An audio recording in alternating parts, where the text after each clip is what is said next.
Thank you, Dr. Campbell, for your presentation. Now we have Brother Sabil Ahmed presenting an introduction of our next speaker, Dr. Zakir Naik. Assalamu alaikum warahmatullah. It is my pleasure to introduce one of the best scholars of our time, Dr. Zakir Abdul Karim Naik, aged 34 years old.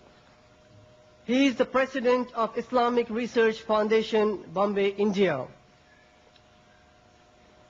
Though a medical doctor with professional training, Dr. Zakir Naik is known as a dynamic international orator on Islam and comparative religion.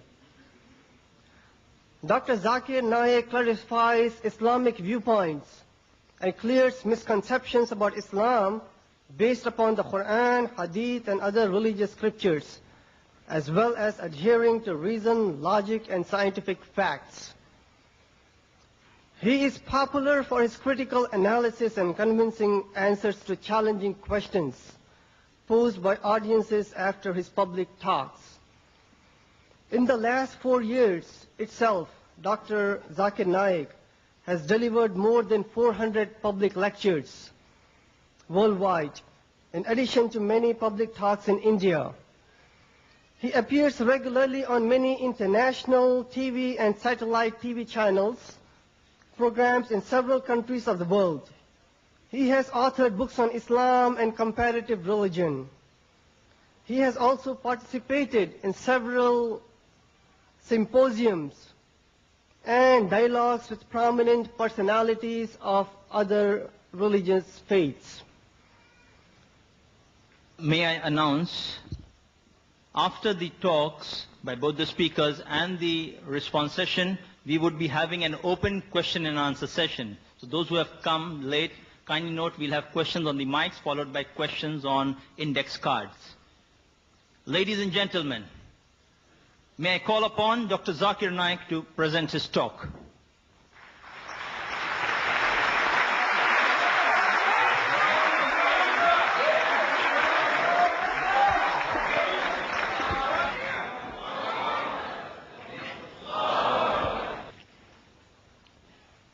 Alhamdulillah, wassalatu wassalam, ala rasulillah, wa ala ali wa sahbihi ajmain, amma ba'd. A'udhu billahi minash shaitanir rajim, bismillahir rahmanir rahim. Sanurihim ayatina fil afaqi, wa fi anfusihim, hatta yatabayyana lahum annahu al-haq, awalam yakfi bi rabbika, annahu ala kulli shay'in shahid. Bismillahir rahmanir rahim. Rabbi shrah li sadri, wa yassir li amri, Wahlul uqdatam min lisani yafqahu qawli. Respected Dr. William Campbell, Dr. Maracas, Dr. Jamal Badwi, Brother Samuel Noman, Dr. Muhammad Naik, my respected elders, and my dear brothers and sisters. I welcome all of you with the Islamic greetings. Assalamu alaikum wa rahmatullahi wa barakatuh. May peace, mercy, and blessings of Allah subhanahu wa ta'ala be on all of you. The topic of today's dialogue is the Quran and the Bible in the light of science. The glorious Quran is the last and final revelation which was revealed to the last and final messenger, Prophet Muhammad, peace be upon him. For any book to claim that it is a revelation from Almighty God, it should stand the test of time. Previously, in the olden days, it was the age of miracles. Alhamdulillah. The Quran is the miracle of miracles. Later on came the age of literature and poetry. And Muslims and non-Muslims alike, they claim the glorious Quran to be the best Arabic literature available on the face of the earth. But today is the age of science and technology. Let us analyze whether the Quran is compatible or incompatible with modern science. Albert Einstein said, science without religion is lame, and religion without science is blind. Let me remind you that the glorious Quran is not a book of science, S-C-I-E-N-C-E. It's a book of signs, S-I-G-N-S. It's a book of ayats. And there are more than 6,000 signs, ayats, in the glorious Quran, out of which more than 1,000 speak about science. As far as my talk regarding Quran and science is concerned, I will only be speaking about scientific facts which have been established. I will not be speaking about scientific hypotheses and theories which are based on assumption without any proof, because we all know many a times science takes U-turns. Dr. William Campbell, who wrote a reply to the book of Dr. Maurice Bucaille, The Quran, the Bible in the Light of History and Science, he says in his book that there are two types of approaches. One is a concordance approach, which means a person tries to bring a compatibility between the scripture and science. And the other is the conflict approach, in which a person tries to bring a conflict between scripture and science, like how Dr. William Campbell has done very well. But as far as the Quran is concerned, irrespective whether a person uses a conflicting approach or a concordance approach, as long as you're logical, and after a logical explanation is given to you, not a single person will be able to prove a single verse of the Quran in conflict with established modern science.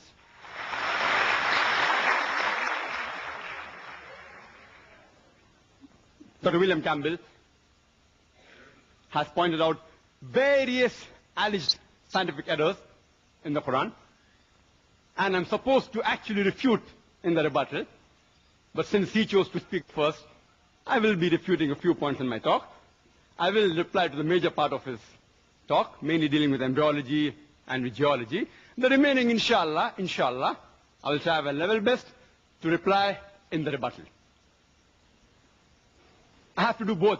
I can't do injustice to the topic. The topic is Quran and Bible in the light of science. I can't only speak about one scripture. Dr. William Campbell hardly spoke about one or 2 points about the Bible, which I shall deal with, inshallah. I will speak about both, inshallah. I want to do justice to the topic. As far as Quran and modern science is concerned, in the field of astronomy, the scientists, the astronomers, a few decades earlier, they described how the universe came into existence. They call it the Big Bang. And they said initially there was one primary nebula, which later on it separated with a Big Bang, which gave rise to galaxies, stars, sun, and the earth we live in.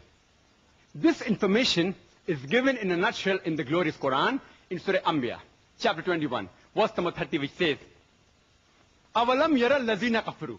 Do not the unbelievers see anna samawati wal arda kanat ratkan saknahuma, that the heaven and the earth were joined together and we clove them asunder. Imagine, this information which they came to know recently, the Quran mentions 1400 years ago. When I was in school, I had learned that the sun, in respect to the earth, it was stationary. The earth and the moon, they rotated about the axis, but the sun was stationary. But when I read a verse of the Quran saying, in Surah Anbiya, chapter 21, verse number 33, it says, Huwa allazi khalaqa al-layla wan-nahara. It is Allah who has created the night and the day. Wash-shamsa wal-qamar, the sun and the moon. Kullun fi falaki yasbahun, each one traveling in orbit with its own motion. Now, alhamdulillah, modern science has confirmed the Quranic statement. The Arabic word used in the Quran is yasbahun, which describes the motion of a moving body. When it refers to a celestial body, it means it is rotating about its own axis. So Quran says the sun and the moon, they revolve as well as rotate about their own axis. Today we have come to know that the sun takes approximately 25 days to complete one rotation. It was Edwin Hubble who discovered that the universe is expanding. The Quran says in Surah Dhariyat, chapter 51, verse number 47, that we have created the expanding universe, the vastness of space. The Arabic word mosiona refers to vastness, the expanding universe. Regarding the topics on astronomy which Dr. William Campbell touched, I will deal in the rebuttal, inshallah. In the field of water cycle, Dr. William Campbell pointed out certain things. The Quran describes the water cycle in great detail. And Dr. William Campbell mentioned 4 stages. In his book he mentions 4A and B. The last one he didn't mention in the slide, I don't know why. It says that replenishing the water table, he missed out here, maybe because not mentioned in the Bible. He said there is not a single verse in the Quran which speaks about evaporation. Quran says in Surah Tariq, chapter number 86, verse number 11, Rajus Sama, that by the capacity of the heavens to return. And almost all the commentators of the Quran, they said that this verse of Surah Tariq, chapter 86, verse number 11, refers to the capacity of the heaven to return back rain, meaning evaporation. Dr. William Campbell, who knows Arabic, may say, why didn't Allah subhanahu wa ta'ala specifically mention وَالسَّمَاءِ ذَاتِ الْمَطَرِ, meaning the capacity of the heaven to return back rain? Why didn't Allah mention specifically? Now we have come to know why didn't Allah do that in His divine wisdom. Because today we have come to know that besides the ozonosphere, the layer above the earth, besides returning back rain, it even returns back other beneficial matter and energy of the earth which is required by the human beings. It does not only return back rain, today we have come to know it even returns back waves of telecommunication, of television, of radio, by which we can see TV, we can communicate, we can hear the radio. And besides that, it even returns back the harmful rays of the outer space, back on the other side, and absorbs. For example, the sunlight, the ultraviolet rays of the sunlight is absorbed by the ionosphere. If this was not done, life on the earth would have ceased to exist. So Allah subhanahu wa ta'ala is far superior and far more accurate when it says, Raja Sama, by the capacity of the heaven to return. And the remaining things, as he mentioned, is there in the Quran. You can refer to my video cassette. The Quran described the water cycle in great detail. Regarding what he said about the Bible, he showed stage 1 and stage 3 in the first slide. And the second, stage 1, 3, and then 2.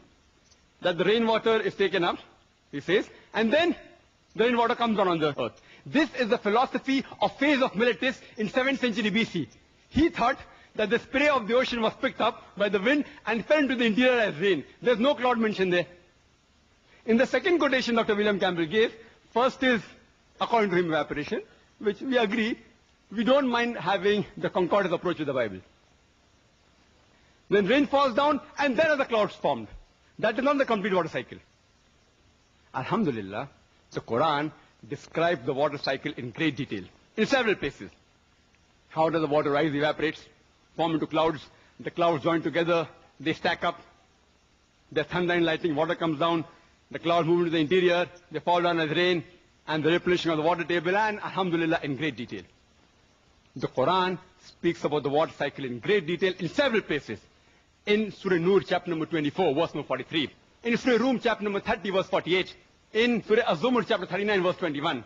In Surah Mu'minun, chapter 23, verse number 18. In Surah Rum, chapter number 30, verse number 24. In Surah Al-Hijr, chapter 15, verse number 22. In Surah Araf, chapter number 7, verse number 57. In Surah Ra'd, chapter number 13, verse number 17. In Surah Furqan, chapter 25, verse number 40 and 49.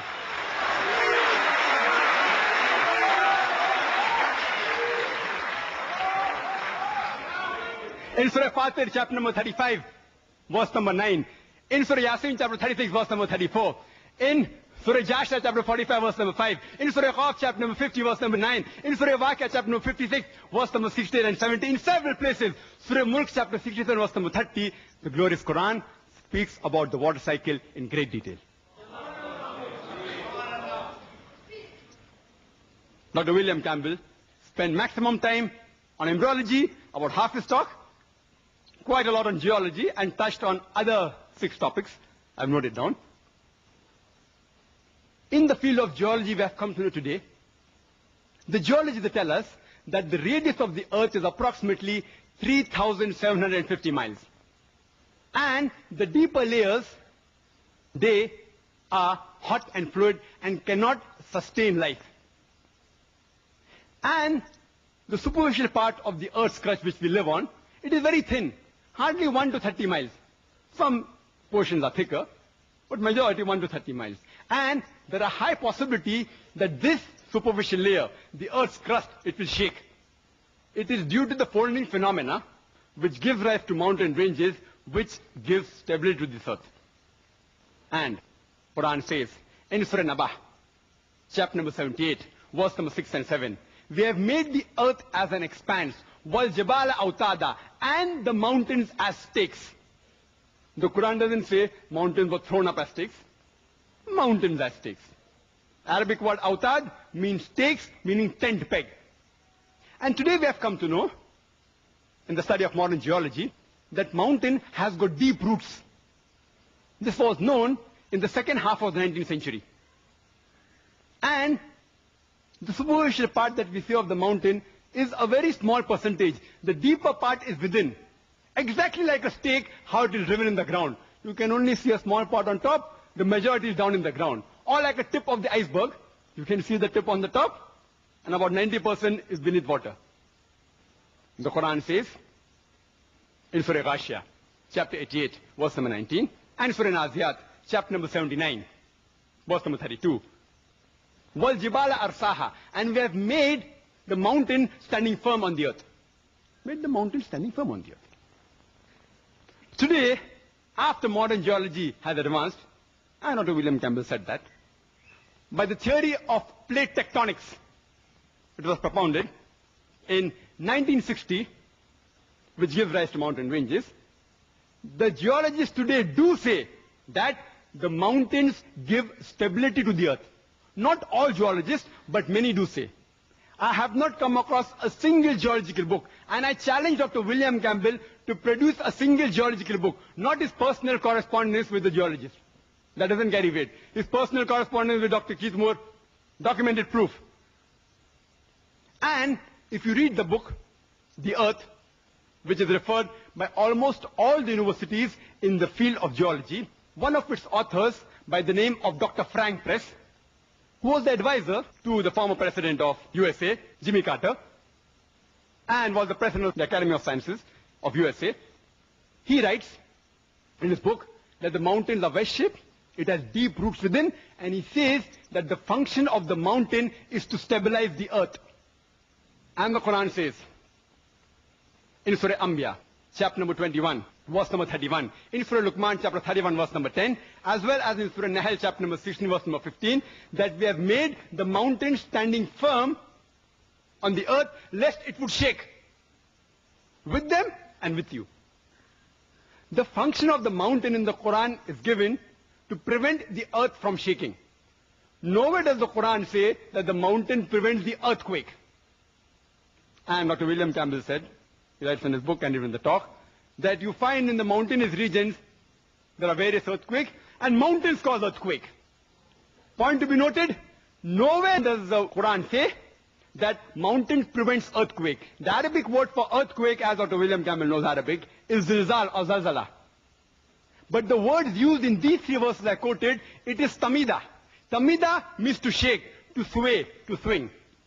And Quran says in Surah Luqman, chapter 31, verse number 10, as well as Surah Nahl, chapter number 16, verse 15, we have put on the earth mountain standing firm, lest it would shake with you. It is tamida bikum, shake with you, indicating if the mountain were not there, if you would have walked, if you would have moved, even the earth would have moved with you. If you would have swayed, even the earth would have swayed with you.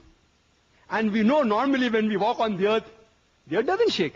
And the reason for this is, according to Dr. Frank Press and Dr. Najjar, who's from Saudi Arabia, and he wrote a full book on geological concepts in the Quran, answering almost everything what Dr. William Campbell has said in detail. And Dr. William Campbell, in his book, he writes that if mountains prevent the shaking of the earth, then how come you find earthquake in the mountainous regions? I said, nowhere does the Quran say mountain prevents earthquake. Earthquake is zilzal. And if you see the definition in the Oxford Dictionary, it says, earthquake is due to convulsion of the superficial crust of the earth due to release of compressed seismic waves, due to crack in the rock, or due to volcanic reaction. The Quran speaks about Zalzala in Surah Zalzal chapter 99, but here it speaks about Tamida Bikum, to prevent the earth from shaking with you. And in reply to the statement that if mountains prevent earthquakes, how come you find earthquakes in mountainous region? The reply is that if I say that medical doctors, they prevent the sickness and disease in a human being, and if someone argues, if doctors prevent the sickness and diseases in a human being, how come you find more sick people in the hospital where there are doctors than at home where there are no doctors?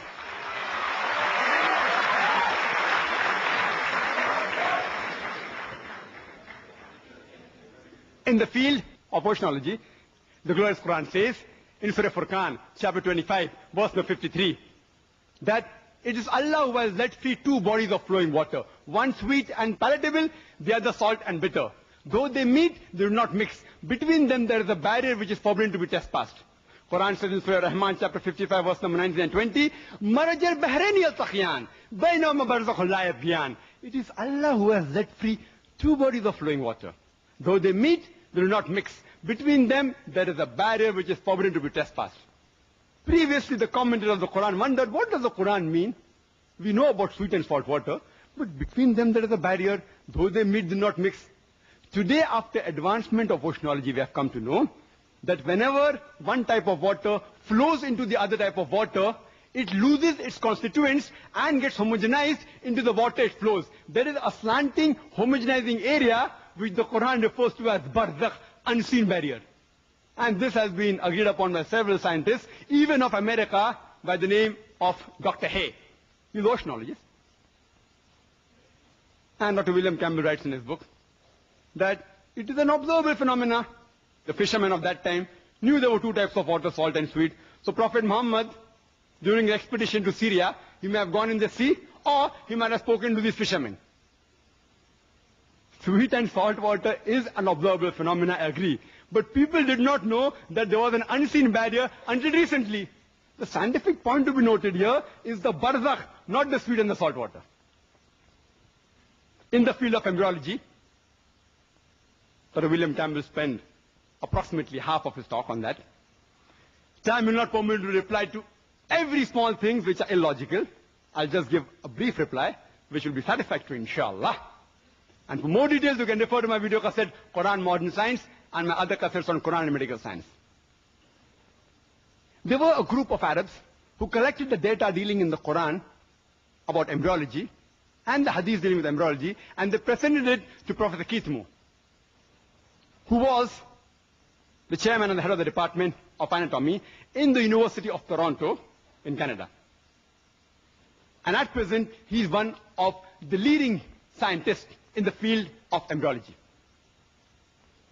After reading the various translations of the Quran, he was asked to comment, and he said, most of the verses of the Quran and the Hadith are in perfect conformity with modern embryology. But there are a few verses which I cannot say that they are right. Neither can I say that they are wrong, because I myself don't know about it.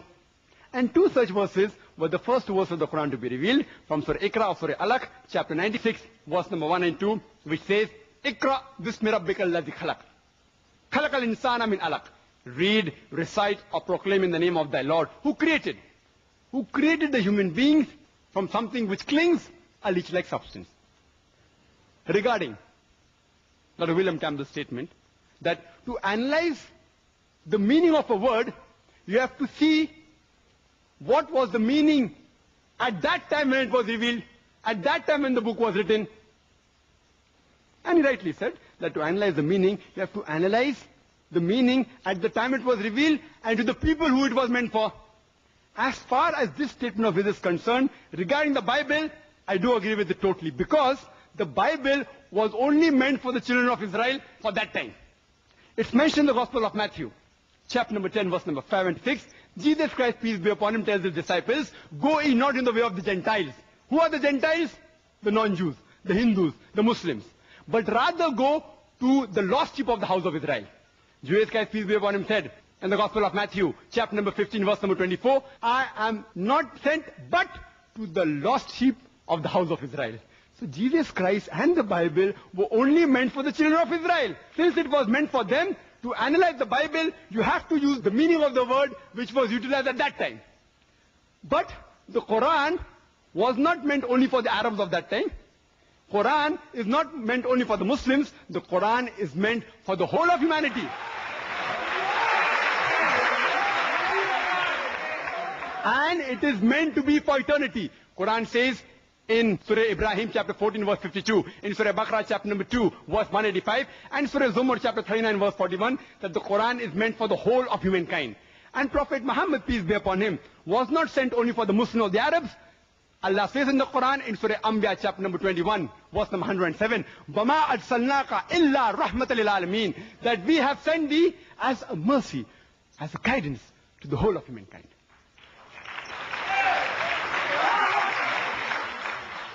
So as far as the Quran is concerned, you cannot limit the meaning only for that time, because it is meant for eternity.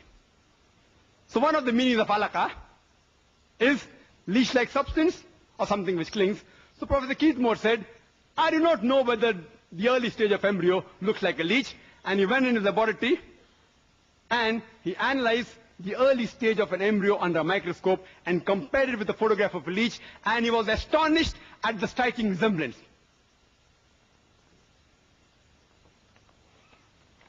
This is the photograph of a leech and human embryo. What Dr. William Campbell showed you is the other perspective of it. If I show this book, it looks like a rectangle. If I show you like that, it's a different perspective.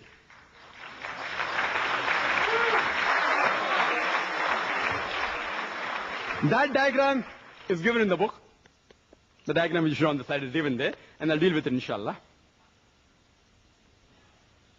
Professor Keith Moore, after about 80 questions were asked to him, he said, if you would have asked me these 80 questions 30 years ago, I would not be able to answer more than 50%, because embryology has developed recently in the past 30 years. He said this in the 80s.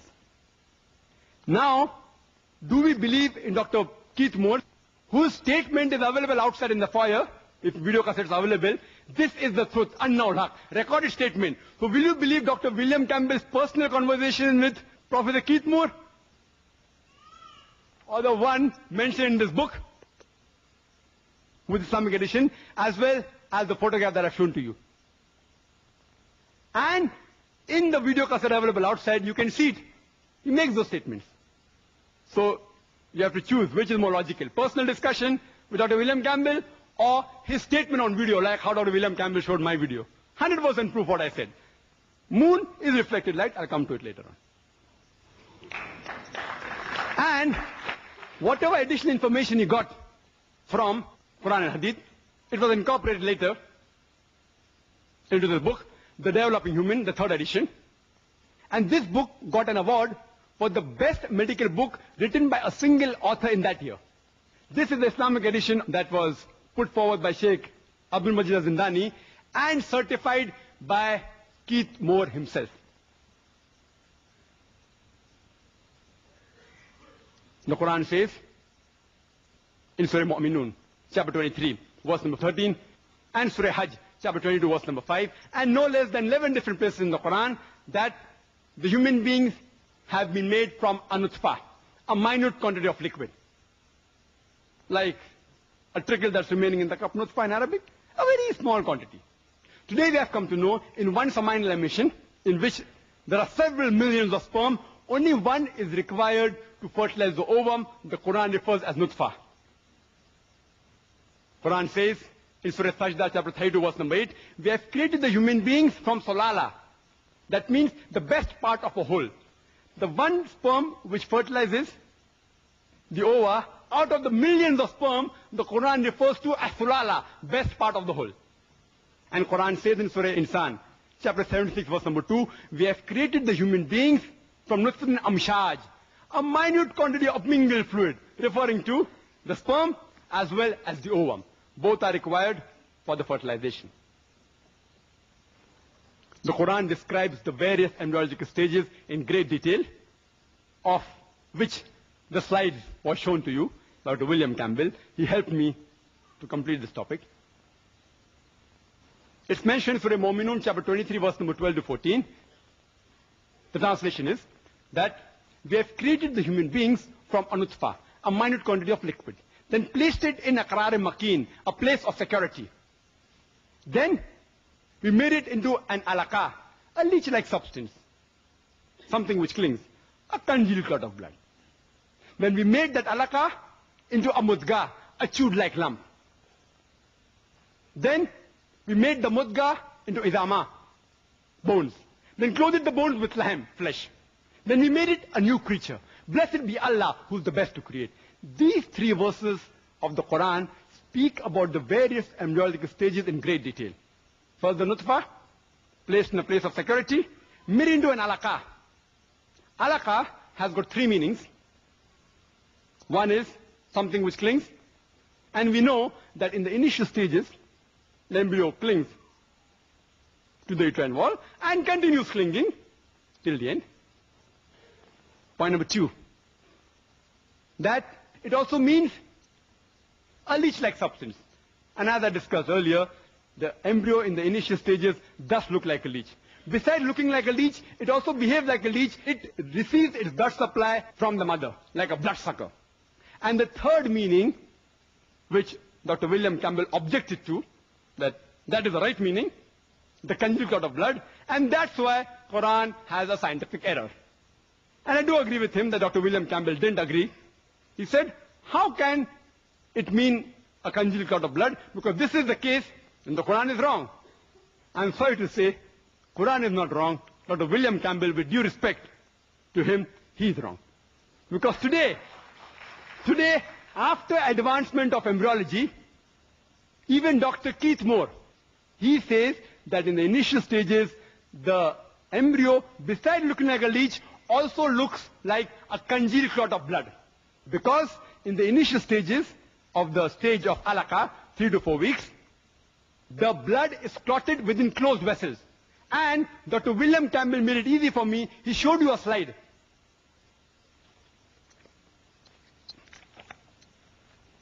It will be difficult for you to see, but this is the slide he showed you. This is exactly what Professor Keith Moore said looks like a clot, in which the blood is clotted within closed vessels, and during the third week of the embryo, the blood circulation doesn't take place. It starts later on. Therefore, it assumes the appearance of a clot. And even if you observe the conceptus, that's after abortion takes place, you can see it looks like a clot. Only one line answer is sufficient to answer all the allegations of Dr. William Campbell, is that the stages of the Quran, while it describes the embryological stages, is only based on appearance. Appearance. First is the appearance of a alaqa, a leech-like substance, as well as a clot of blood. And Dr. William Campbell rightly said that some ladies come and ask, please remove the clot. It does look like a clot. And the stages are based on appearance. It is created from something which appears like a clot, which appears like a leech, and is also something which clings. Then the Quran says we made that alaqa into a mudga, a chewed like lump. Professor Keith Moore took plaster seal and bit between his teeth to make it look like a mudga. The teeth mark resembled the somites. Dr. William Campbell said, when the alaqa becomes a mudga, the clinging is yet there.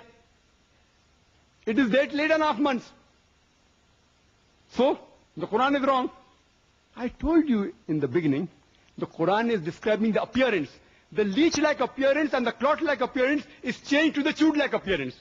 It yet continues to cling till the end, there's no problem. But the stages are divided on appearance, not on the function. Later on, Quran says, we made the mudga into izama, bones. Then clothed the bones with flesh. Sir William Campbell said, and I do agree with him, that the precursors of the muscles and the cartilages, that is the bones, they form together. I agree with that. Today embryology tells us that the primordia of the muscles and the bones, they form together between the 25th and the 40th day, which the Quran refers to as the stage of mudga. But they are not developed.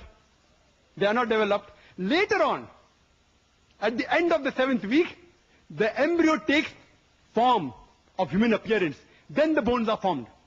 Today modern embryology says the bones are formed after the 42nd day. And it gives an appearance of a skeletal thing. Even at this stage when the bones are formed, the muscles aren't formed. Later on, after the 7th week and the starting of 8th week, are the muscles formed. So Quran is perfect in describing first alaka, then mudga, then izaman, then clothed with flesh. And when they form, the description is perfect. And Professor Keith Moore said that the stages that how it is described in modern embryology, stage 1, 2, 3, 4, 5, it's so confusing. The Quranic stage on embryology, describing on the basis of appearance and the shape, is far more superior. Alhamdulillah. Therefore he said that I have no objection in accepting that Prophet Muhammad is the messenger of God and that this glorious Quran has to be a divine revelation from Almighty God. It's mentioned in Surah Nisa, chapter number 4, verse 56. It speaks about pain. Previously, the doctors, they thought that the brain was only responsible for feeling of pain. Today we have come to know, besides the brain, there are certain receptors in the skin which are responsible for feeling of the pain, which we call as pain receptors. Quran says in Surah Nisa, chapter 4, 56, that as to those who reject our signs, we shall cast them into the hellfire, and as often as their skins are roasted, we shall give them fresh skin so that they shall feel the pain. Indicating there is something in the skin which is responsible for feeling of pain, which the Quran refers to as pain receptors. Professor Tagla Takashan, who is the head of the Department of Anatomy in Chiang Mai University in Thailand, only on the basis of this one verse, he proclaimed the Shahada in the 8th Medical Conference in Riyadh and said, La ilaha illallah Muhammad Rasulullah, that there's no God but Allah and Prophet Muhammad, peace be upon him, is the messenger of Allah. I started my talk by quoting the verse of the glorious Quran from Surah Fussilat chapter 41 verse 53, which says, Sanurihim ayatina fil afaqi wa fi anfusihim hatta yatabayyana lahum annahu al-haq awalam yakfi bi rabbika annahu ala kulli shay'in shaheed, that soon we shall show them our signs in the furthest region of the horizons and into their soul until it is clear to them that this is the truth. This one verse was sufficient to prove to Dr. Tagla Takashan that Quran is a divine revelation. Some may require 10 signs. Some may require 100. Some, even after 1,000 signs are given, they will not accept the truth. Quran calls such people as, in Surah Baqarah chapter 2 verse number 18, Summum, Bukmun, Umyun, Fahum la yarjiun. The deaf, the dumb, the blind, they will not return to the true path. The Bible says the same thing in Gospel of Matthew, chapter number 13, verse number 13, seeing they see not, hearing they hear not, neither will they understand. And regarding the other parts of embryology, I will deal in my rebuttal, inshallah, if time permits. I have to do justice to the other part also, regarding Bible and the right of science.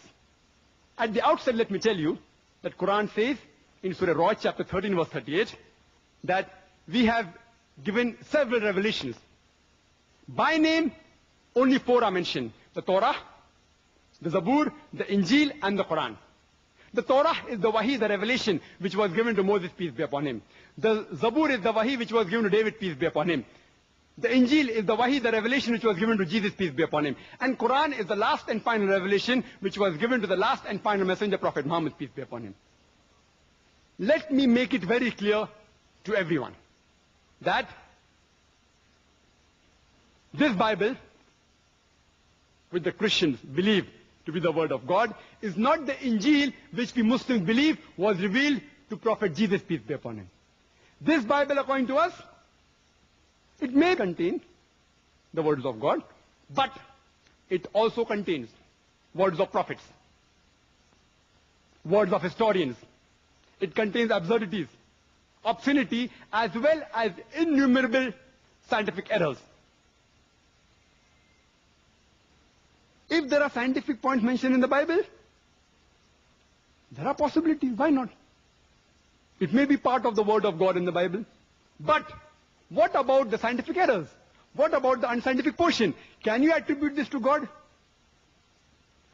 I want to make it very clear to my Christian brothers and sisters. The purpose of my presentation on Bible and science is not to hurt any Christian's feeling. If while presenting, if I hurt your feelings, I do apologize in advance. The purpose is only to point out that a God's revelation cannot contain scientific errors. As Jesus Christ, peace be upon him, said, search ye the truth, and the truth shall free you. You have the Old Testament, you have the New Testament. Now you should follow the last and final testament, which is the glorious Quran. As far as Dr. William Campbell is concerned, I can be more liberal with him because he has written a book, Quran, Bible in the light of history and science. He has given a presentation and he's a medical doctor. I don't have to be very formal with him. As far as the other Christian brothers and sisters are concerned, I apologize if I hurt your feelings during the presentation. Let's analyze what does the Bible say about modern science. First, we'll deal with astronomy. The Bible speaks about the creation of the universe.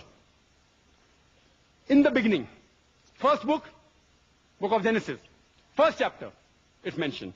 It says, Almighty God created the heavens and the earth in 6 days, and talks about an evening and a morning, referring to a 24-hour day. Today, scientists tell us that the universe cannot be created in a 24-hour period of 6 days.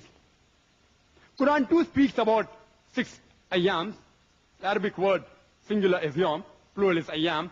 It can either mean a day of 24 hours or it is a very long period, an eon, an epoch. Scientists say we have no objection in agreeing that the universe, it could have been created in 6 very long periods. Point number 2. Bible says in Genesis chapter number 1, verse 3 and 5. Light was created on first day. Genesis chapter 1, verse 14 to 19. The cause of light, stars, and the sun, etc., was created on 4th day. How can the cause of light be created on the 4th day later than the light which came into existence on the first day? It's unscientific. Further, the Bible says, Genesis chapter 1, verse 9 to 13, earth was created on the 3rd day. How can you have a night and day without the earth? The day depends upon the rotation of the earth. Without the earth created, how can you have a night and day? Point number 4. Genesis chapter number 1, verse 9 to 13 says, earth was created on 3rd day. Genesis chapter 1, verse 14 to 19 says, the sun and the moon was created on the 4th day. Today, science tells us that earth is part of the parent body, the sun. It cannot come into existence before the sun. It's unscientific. Point number 5. The Bible says in Genesis chapter number 1, verse number 11 to 13, the vegetation, the herbs, the shrubs, the trees, they were created on the 3rd day. And the sun, Genesis chapter number 1, verse 14 to 19, was created on the 4th day. How can the vegetation come into existence without sunlight? And how can they survive without sunlight? Point number 6. Point number 6. That the Bible says in Genesis chapter 1, verse number 16, that God created 2 lights. The greater light, the sun, to rule the day, and the lesser light, the moon, to rule the night. The actual translation, if you go to the Hebrew text, it is lamps. Lamps, having light of its own. And that you'll come to know better if you read both the verses, Genesis chapter 1, verse 16 as well as 17. Verse number 17 says, and Almighty God placed them in the firmament to give light to the earth. To give light to the earth, indicating that sun and the moon has its own light, which is in contradiction with established scientific knowledge that we have. There are certain people who try and reconciliate and say that the 6 days mentioned in the Bible, it actually refers to epochs like the Quran, long period, not 624 days. It's illogical. You read the Bible, evening, morning, it clearly states 24 hours, it indicates. But even if I use a concordance approach, no problem.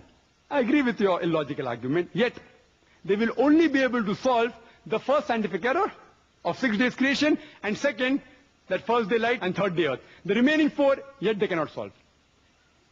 Some further say that if it's a 24 period, why can't the vegetables survive for 1 24 day without sunlight? You say fine. If you say that, the vegetables were created before the sun and can survive for 124 days, I have got no objection. But you can't say the days mentioned are 24s as well as epochs. You can't have the cake and eat it both. If you say it is long period, you solve point number 1 and 3. The remaining 4 are yet there. If you say the days are 24 days, you solve only point number 5. The remaining 5 are yet there. It becomes unscientific.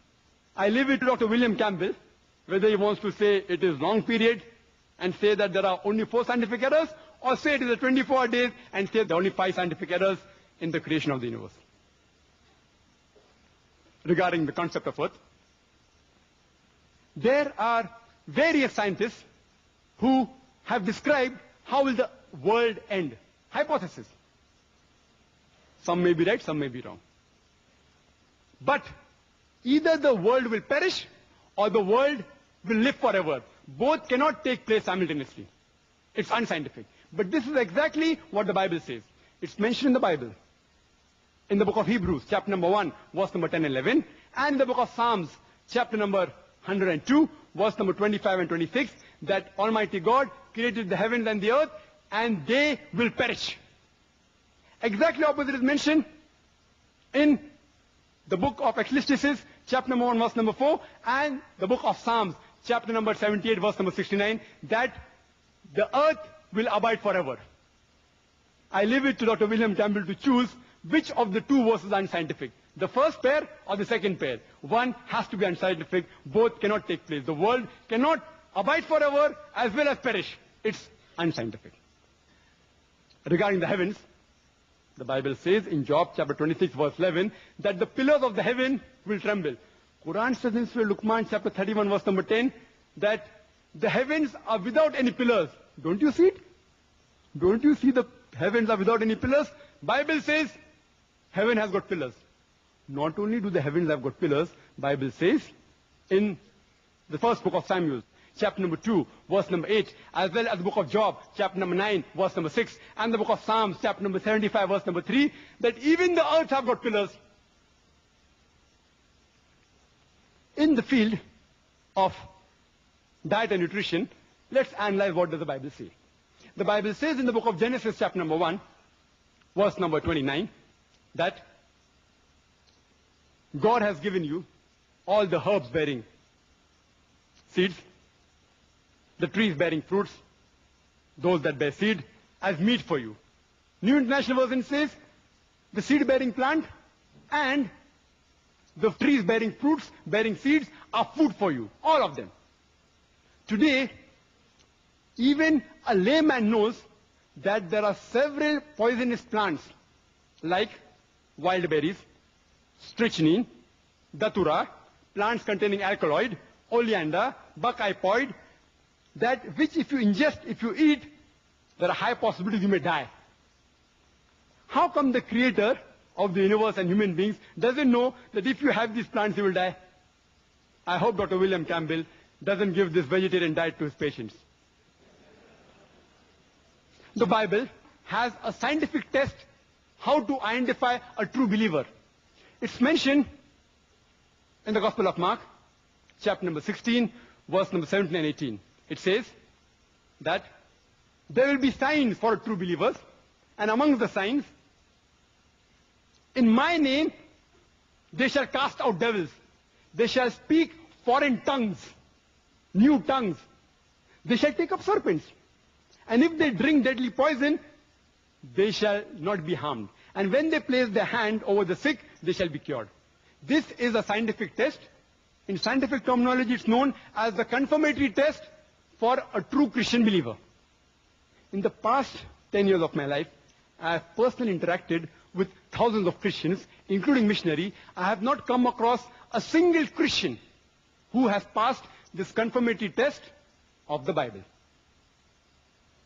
I have not come across a single Christian who took poison. I have not come across any who took poison and who has not died.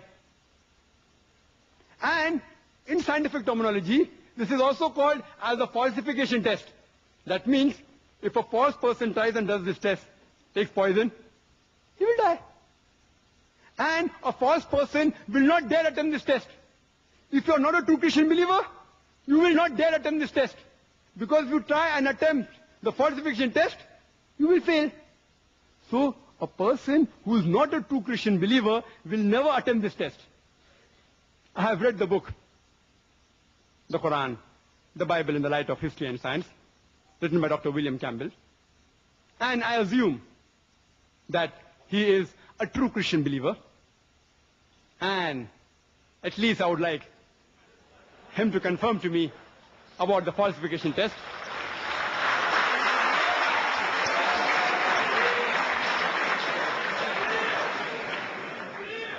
Please be rest assured. Please be rest assured. I will not ask Dr. William Campbell to have deadly poison because I don't want to jeopardize the debate. What I'll do, I will only ask him to speak in foreign tongues, in new languages.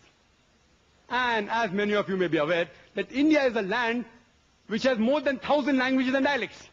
Only thing I request him is to say these 3 words, 100 rupees, in the 17 official languages. There are only 17 official languages in India. And to make it easier for Dr. William Campbell, I've got a 100 rupee note. And this has all the 17 languages mentioned here. Besides English and Hindi, I will help him. I'll give him a beginning. 100 rupiah in Hindi. The remaining 15 languages are here. I request him to read. I know the test says they will speak foreign languages on their own, without help of reading. But I want to make the test easier. I want to see someone passing the test. I have not seen anyone. So if he can't say it on his own or from his memory, at least read it. I don't mind. I will accept it. And I request the chairperson to give it to Dr. William Campbell. He has his rebuttal. 15 languages, 100 rupiah, 3 words only. What does the Bible say regarding hydrology?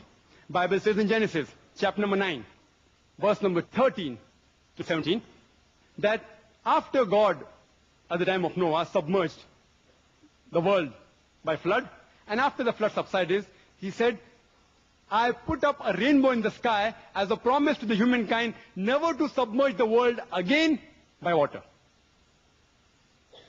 To the unscientific person, it may be quite good. Oh, rainbow is a sign of Almighty God, never to submerge the world by flood again. But today we know very well that rainbow is due to the refraction of sunlight with rain or mist. Surely there may have been thousands of rainbows before the time of Noah, peace be upon him. To say it was not there before Noah's time, you have to assume that the law of refraction did not exist, which is unscientific. In the field of medicine, the Bible says, in the book of Leviticus, chapter number 14, verse number 49 to 53, it gives a novel way for disinfecting a house from plague of leprosy. Disinfecting a house from plague of leprosy. It says that take 2 birds, kill 1 bird, take wood, scarlet, hyssop, and the other living bird, dip it in water, and under running water, later on, sprinkle the house 7 times with it. Sprinkle the house with blood to disinfect against plague of leprosy? We know blood is a good media of germ, bacteria, as well as toxin. I hope Dr. William Campbell doesn't use this method of disinfecting the OT, the operation theatre. It's mentioned in the book of Leviticus, chapter number 12, verse number 1 to 5. And we know medically that after a mother gives birth to a child, the postpartum period, it is unhygienic. To say it's unclean religiously, I've got no objection. But Leviticus chapter number 12, verse number 1 to 5 says that after a woman gives birth to a male child, she will be unclean for 7 days. And the period of uncleanness will continue for 33 days more. If she gives birth to a female child, she'll be unclean for 2 weeks, and the period of uncleanness will continue for 66 days. In short, if a woman gives birth to a male child, a son, she is unclean for 40 days. If she gives birth to a female child, a daughter, she is unclean for 80 days. I would like Dr. William Campbell to explain to me scientifically, how come a woman remains unclean for double the period if she gives birth to a female child as compared to a male child? the Bible also has a very good test for adultery. How to come to know a woman has committed adultery? In book of Numbers, chapter number 5, verse number 11 to 31. I'll just say in brief. It says that the priest should take holy water in a vessel, take dust from the floor, and put it into the vessel. And that's the bitter water. And after cursing it, give it to the woman. And if the woman has committed adultery, after she drinks it, the curse will enter her body, the stomach will swell, the thigh will rot, and she shall be cursed by the people. If the woman has not committed adultery, she will remain clean and she will bear the seed. A novel method of identifying whether a woman has committed adultery or not. You know, today in the world, there are thousands of cases pending in different parts of the world, in different courts of law, only on the assumption that someone has alleged that the woman has committed adultery. I had read in the newspapers, and I came to know from the media, that the president of this great country, Mr. Bill Clinton, he was involved in a sex scandal about 2 years back. I wonder that why didn't the American court use this bitter water test for adultery? He would have gone scot-free immediately.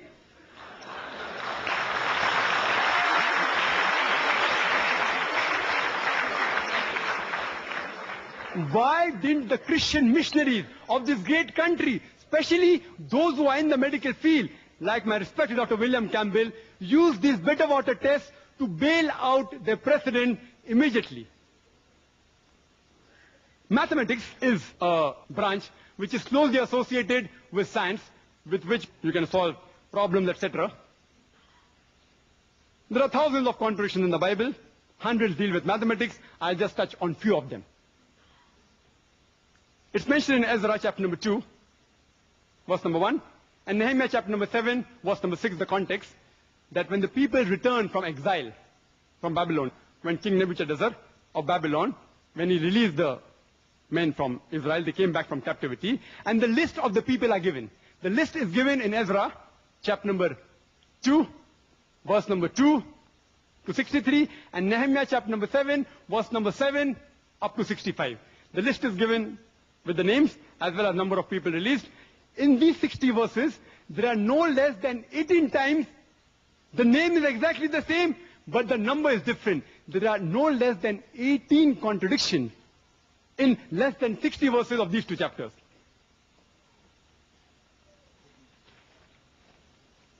This is the list. I don't have time to run through the list. There are no less than 18 different contradictions in less than 60 verses. Further, it's mentioned in Ezra, chapter number 2, verse number 64, that the total congregation, if you add up, it comes to 42,360. And if you read in Nehemiah chapter number 7, verse number 66, they also the total is the same, 42,360. But if you add up all these verses, which I had to do my homework, this is the list. This is the list of Ezra. This is the list of Nehemiah. Ezra chapter number 2, Nehemiah chapter number 7. If you add up, I had to do my homework. If you add up, in Ezra chapter number 2, it doesn't come to 42,360, it comes to 29,818. And if you add up Nehemiah chapter number 7, even there it doesn't come to 42,360, it comes to 31,089. The author of the Bible, presumed to be Almighty God, does not know simple addition. If you give this problem even to a person who's passed elementary school, he'll be able to get the right answer. If you add up all the 60 verses, it's so easy. Almighty God didn't know adding Nauz Billah, if we presume that this is the word of God. Further, if we read in Ezra chapter number 2, verse number 65, it says there were 200 singing men and women. Nehemiah chapter number 7, verse 67, there were 245 singing men and women. Were they 200 or were there 245 singing men and women? Context is the same, a mathematical contradiction. it's mentioned in the 2 Kings, chapter number 24, verse number 8, that Joachim was 18 years old when he began to reign Jerusalem. And he reigned for 3 months and 10 days. 2 Chronicles, chapter number 36, verse number 9 says that Joachim was 8 years old when he began to reign, and he reigned for 3 months, 10 days. Was Joachim 18 years when he began to reign, or was he 8 years old? Did he reign for 3 months, or did he reign for 3 months, 10 days? Further it's mentioned in the 1 Kings, chapter number 7, verse number 26, that in Solomon's temple, in his molten sea, he had 2,000 baths. In 2 Chronicles, chapter number 4, verse number 5, he had 3,000 baths. Did he have 2,000 baths, or did he have 3,000 baths? That I leave it upon Dr. William Campbell to decide which is correct. There is a clear-cut mathematical contradiction. Furthermore, it's mentioned in the 1 Kings, chapter number 15, verse number 33, that Baasha, he died in the 26th year of reign of Asa. And 2 Chronicles, chapter number 16, verse number 1 says that Baasha invaded Judah in the 36th year of the reign of Asa. How can Baasha invade 10 years after his death? It's unscientific. To make it easier for Dr. William Campbell to answer to the points I have raised, I'll just mention it in brief. The points that I mentioned. The first point was that the creation of the earth and the heaven, the universe, was in 624 days. Light was there before the source of light. Point number 2. 3. Day came into existence before creation of earth. Point number 4. Earth came into existence before sun. Point number 5. Vegetation came into existence before sunlight. Point number 6. Light of the moon is its own light. Point number 7. The earth, will it perish or will it abide forever? Point number 8. The earth has got pillars. Point number 9. The heavens have got pillars. Point number 10. God said you can have all plants and all vegetation, including the poisonous plants. Point number 11. The scientific test, the falsification test of Mark chapter number 16, verse number 17 and 18. Point number 12. A woman remains unclean for double the period if she gives birth to a daughter as compared to a son. Point number 13. Using blood to disinfect the house against plague of leprosy. Point number 14. How do you find out the bitter water test for adultery? Point number 15. 18 different contradictions in less than 60 verses of Ezra chapter 2 and Nehemiah chapter number 7. I didn't count them as 18 different, I've counted them only as one. Point number 16. The total is different in both the chapters. Point number 17. Are there 200 singing men and women, or are there 245 singing men and women? Point number 18. Was Joachim 18 years old, or was he 8 years old when he began to reign? Point number 19. Did he reign for 3 months, or 3 months, 10 days? Point number 20. Did Solomon have 3,000 baths, or 2,000 baths?